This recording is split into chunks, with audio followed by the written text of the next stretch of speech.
Hello students. English की worksheet class ninth के लिए आज जो आई है वर्कशीट नंबर 68, डेट है 22 दिसंबर 2020। उसके सॉल्यूशंस लेकर मैं आपके लिए यहाँ पर आई हूँ। तो आप बहुत ध्यान से देखेंगे। स्टार्टिंग के 3 क्वेश्चंस एमसीक्यूज़ हैं और उसके बाद के 7 क्वेश्चंस जो हैं उनके आंसर्स आपको लिखने हैं। तो पहले हम एमसीक्यूज़ देखते हैं, उसके बाद क्वेश्चन आंसर्स देखते हैं। यहाँ पर आप देख रहे हैं क्वेश्चन नंबर ए, जिसमें पहला क्वेश्चन है हमारा, the beggar was not interested in doing any work because. जो बेगर था वो कोई भी काम करने का इच्छुक क्यों नहीं था? Because his strength had been undermined by alcohol. तो इसका आंसर हमारा बी हो जाएगा। उसके बाद है question number 2, the lesson the beggar is about. जो चैप्टर है बेगर वो किस चीज़ के बारे में है? तो ये आ जाएगा हमारा option A, dignity of labour. इसमें काम का महत्व दिखाने की कोशिश की गई है, उसकी शान की काम करने का क्या मतलब होता है और हर इंसान को काम करना चाहिए, भीख मांगना गलत है, ये सब इसमें बताया गया है। उसके बाद क्वेश्चन नंबर 3 आता है, लश्कोफ चेंज्ड मेनली ओइंग टू ओल्गास। लश्कोफ का जो बिहेवियर था वो किस चीज़ से चेंज हो गया था? ओल्गा के कौन से नेचर से? तो इसमें क्वेश्चन जो है इसमें ऑप्शन हो जाएगा सी वाला ऑप्शन हमारा सही है, एम्पैथेटिक एंड केयरिंग एटीट्यूड। ये इसमें सही आंसर हो जाएगा आपका। उसके बाद हमारे कुछ और क्वेश्चंस आते हैं, देखते हैं ध्यान से। फर्स्ट क्वेश्चन जो है, क्वेश्चन नंबर फर्स्ट है, why did Sergei threaten to call the police. Sergei police को बुलाने की धमकी क्यों देता है? तो आंसर होगा, the beggar Lushkoff told that he had been a village school teacher for many years. जो बेगर होता है लश्कोफ, वो उसको ये बताता है कि वो काफ़ी सालों तक एक गांव में एक स्कूल में टीचर था। Sergei had seen him earlier, लेकिन सरगेई ने उसको पहले भी देखा था ऐसे ही झूठ बोलते हुए। When Lushkoff found that his lie has caught, लेकिन जब लश्कोफ को पता चल जाता है कि उसका झूठ पकड़ा गया है, he had told that he was an expelled student. तो वो ये कहता है कि उसको स्कूल से निकाल दिया गया था। सो सरगेई बिकेम फ्यूरियस, तो इसलिए सरगेई जो था वो बहुत ही गुस्से में आ जाता है और उसको पुलिस बुलाने के लिए धमकी दे देता है। तो ये आपका फर्स्ट क्वेश्चन का आंसर होगा। उसके बाद है हमारा second question, why did Lushkoff accept the job offer of Sergei. उस सरगेई के जॉब ऑफर को लश्कोफ क्यों स्वीकार कर लेता है? तो आंसर है, Lushkoff agree to chop wood for Sergei because of pride and shame. कि वो प्राइड और शेम की वजह से, अपनी इज्जत और अपनी जो उसको शर्म आ रही थी झूठ बोलने के बाद, तो उसको थोड़ा सा ढकने के लिए वो उसके लिए लकड़ियाँ काटने के लिए एग्री हो जाता है। He had been trapped by his own words, क्योंकि वो अपने ही शब्दों के जाल में फंस चुका था। तो ये इसका सही आंसर होगा। उसके बाद आता है हमारा third question, how did Olga behave with the beggar initially. Starting में ओल्गा उस बैगर के साथ कैसे बिहेव करती है? तो आंसर होगा, Olga at first behave rudely with the beggar but later she played an important role in transforming the life of the beggar with her words. Olga starting में तो बहुत रूडली बिहेव करती है उस बैगर के साथ, लेकिन बाद में उसकी लाइफ को ट्रांसफॉर्म करने में बहुत ही महत्वपूर्ण रोल अदा करती है। She behaved in shabby manner, starting में वो बहुत ही ख़राब मैनर में उसके साथ बिहेव करती है at first, and showed the beggar with the elbow. वो अपनी कोहनी से उसको धकेलती है, उसको गुस्से में देखती है, and also through an x on his feet, और यहाँ तक कि उसके पैर पर वो कुल्हाड़ी भी मार देती है, फेंक देती है। तो ये उसका बिहेवियर होता है स्टार्टिंग में। उसके बाद आता है fourth question, what work Lushkoff did before becoming a notary. Notary office में काम करने से पहले लश्कोफ ने क्या काम किया था? तो आंसर होगा, the first work which Sergei assign to Lushkoff was to cut the log of wood under his shelter. Starting में सरगेई उसको एक काम के लिए असाइन करता है जिसमें उसको लकड़ियाँ काटनी होती हैं।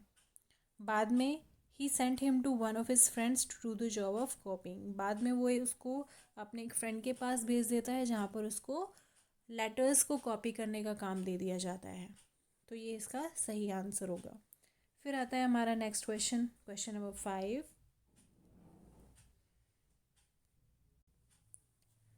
Where did Sergei send Lushkoff. Sergei Lushkoff को कहाँ भेजता है? What advice did he give him, और वो उसको क्या सलाह देता है? आंसर होगा, Sergei wanted to give Lushkov better cleaner employment, क्योंकि सरगेई जो था वो लश्कोव को एक बहुत ही अच्छी और साफ़ सुथरी नौकरी देना चाहता था। His friend needed a copywriter, और उसके फ्रेंड को एक कॉपीराइटर की ज़रूरत थी। As Lushkov was able to write, अब क्योंकि लश्कोव जो था वो लिख सकता था। So Sergei sent him to his friend, तो सरगेई उसको अपने दोस्त के पास भेज देता है। Sergei advised him to work hard, Sergei उसको सलाह देता है कि मेहनत से काम करे, शराब ना पिए। He asked him not to forget his advice, और यहाँ तक कि उसको ये भी कहता है कि जो सलाह मैंने तुम्हें दी है उसको भूलना भी नहीं है। तो ये इसका आंसर होगा। फिर नेक्स्ट क्वेश्चन है question number 6, begging is a social evil. Begging जो है वो एक सामाजिक बुराई है, भीख मांगना एक सामाजिक बुराई है। How can we help beggars discourage begging, हम किस तरीके से बेगर्स को की हेल्प कर सकते हैं, और जो भीख मांगना है उसको हम कैसे इस प्रॉब्लम को सॉल्व कर सकते हैं। तो यहाँ पर बच्चों बेगर्स की स्पेलिंग थोड़ी सी मिस्टेक हो गई है, इसमें ई आएगा, तो ये आपकी बेगर्स की स्पेलिंग हो जाएगी। फिर देखिए इसका answers, the beggar problem in India is a matter of great shame and concern. जो भीख मांगने की प्रॉब्लम है इंडिया में बहुत ही शर्म की और बहुत ही चर्चा का विषय है। They are visible at bus stops, buses, railway stations, trains, हर जगह ये दिख जाते हैं हमें, बस स्टॉप पर, बसेस में, रेलवे स्टेशंस में, ट्रेन्स में, रेड लाइट्स पर, मंदिर के बाहर, मार्केट में, हर जगह हमें भिखारी दिख जाते हैं। A beggar is a stigma and is a burden on the society, और ये समाज पर एक बोझ है। Begging neither involve physical labour nor mental exertion. अब जो बेगिंग है वो या ना तो किसी फिजिकल लेबर को बढ़ावा देती है, इसमें कोई मेहनत वाला काम भी नहीं है, और ना ही कोई मेंटल एक्सर्शन है, यानी कि दिमाग में भी कुछ नहीं हम कर रहे हैं, सिर्फ बैठकर भीख मांग रहे हैं। It flourishes because people tend to be generous, और ये इसलिए बढ़ रहा है क्योंकि लोग जनरस होना चाहते हैं, अपनी सज्जनता दिखा रहे हैं, इसलिए ये और बढ़ रहा है। Innocent people are forced into begging by anti social elements, और जो असामाजिक तत्व हैं उनकी वजह से ये मासूम लोगों को इसकी तरफ धकेला जा रहा है, उनको फोर्स किया जाता है भीख मांगने के लिए। तो इसके लिए कुछ स्टेप्स हैं। The authorities should impose a ban on begging so that the pursuers and perpetrators of begging should be dealt with an iron hand, कि अब जो अथॉरिटीज़ होती हैं उन लोगों को बैन करना चाहिए बैगिंग को, जिससे कि इसको बढ़ावा देने वाले और भीख मांगने वाले लोगों को बहुत ही आयरन हैंड से, यानी कि बहुत आड़े हाथों लिया जा सके। The physically handicap beggar should be taken care of, जो फिजिकली हैंडीकैप्ड हैं, जिनको प्रॉब्लम है, उनकी केयर की जानी चाहिए।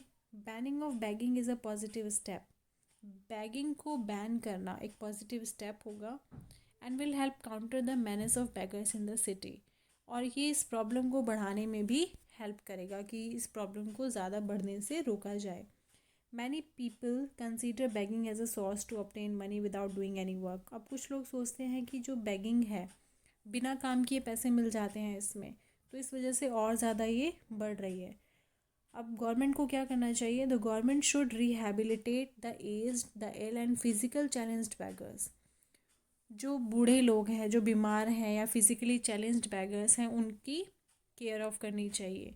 Beggars who are willing to work should be trained according to their ability, health and talent.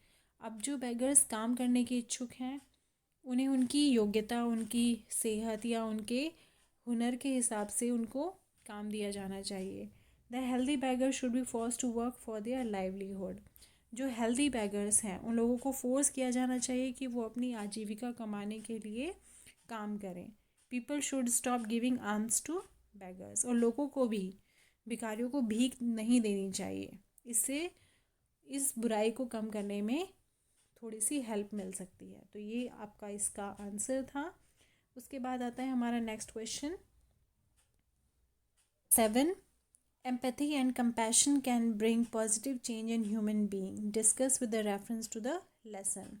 इसमें एम्पैथी और कंपैशन के बारे में बताया गया है कि ये ह्यूमन बीइंग में पॉजिटिव चेंज लाने में बहुत हद तक सहायक है। तो आपको चैप्टर के हिसाब से डिस्कस करके ये आंसर देना है।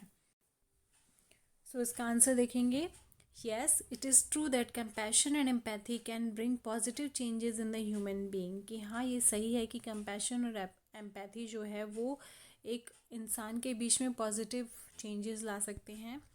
In general life, a convict can be made a true human by love and compassion. General life में कोई भी जो काम करते हैं, ये जो गलत काम करने वाला इंसान है उसको प्यार से और उसको बहुत ही ध्यान से हम एक अच्छा ह्यूमन बीइंग बना सकते हैं. But when he gets love and compassion from others, it arouses a feeling in his heart to improve and become a good man. लेकिन जब यही कंपैशन और ये प्यार उसको दूसरों से मिलता है तो उसके मन में एक फीलिंग आती है कि अपने आप को उसको अच्छा इंसान बनाया जाए. And this makes him realise his mistakes. और इस तरीके से वो अपनी गलतियों को रियलाइज़ करता है.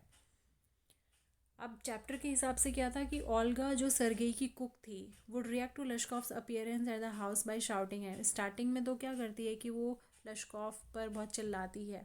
But soon she would grow sad looking at his way. लेकिन जब वो उसका चेहरा देखती है, उसका उदास चेहरा देखती है तो बहुत सैड हो जाती है वो भी और रोना शुरू कर देती है. She would remind him that since he was drunkard he would bomb in hell and this thought would make her cry again. वो ये भी चीज़ उसको बार बार कहती है कि देखो तुम शराबी हो, तुम नरक में अपनी लाइफ को ले जा रहे थे. और ये सोच के वो रोना शुरू कर देती. Finally seeing that he did not have the energy and ability to do the task he was suppose to, she herself would chop all the wood for him. और जब वो ये देखती है कि उसकी एनर्जी और उसकी जो एबिलिटी है वो काम करने में बिल्कुल भी नहीं है, तो वो खुद उसकी हेल्प करती है लकड़ियाँ काटने में. Her concern and worry for him change Lushkov.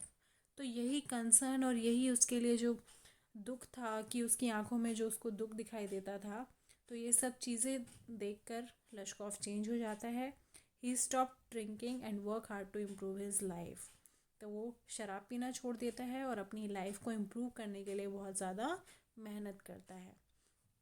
तो ये सॉल्यूशंस हैं बच्चों, ध्यान से आप अपनी वर्कशीट के आंसर्स इसमें से कर सकते हैं. Thank you.